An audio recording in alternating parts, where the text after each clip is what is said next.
Today, escalating tensions reach a fever pitch in the nation's capital.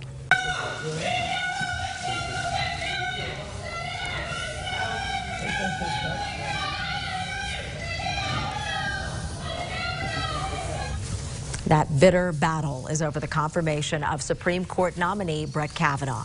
Chief political correspondent Glenn Mills is tracking the latest developments. He's live here in studio with a look at the role of Utah lawmakers. Glenn.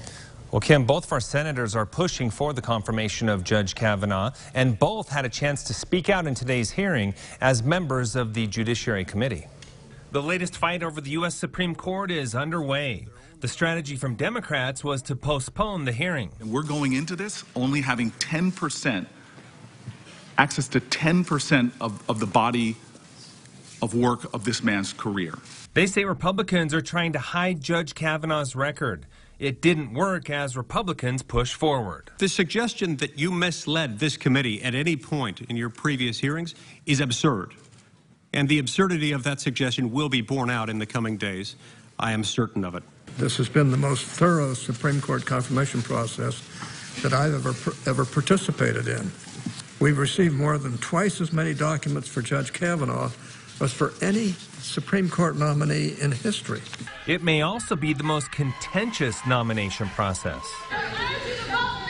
Senator Orrin Hatch spent a lot of his time competing with protesters. Mr. Chairman, I think we ought to have this loudmouth removed. As protesters persevered, so did Republican senators.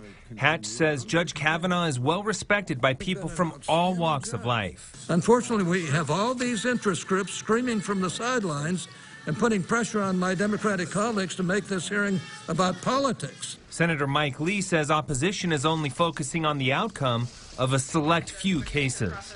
We've already heard that your nomination will somehow be bad for women, for the environment, for labor unions, for civil rights, for a whole host of other things that Americans hold near and dear.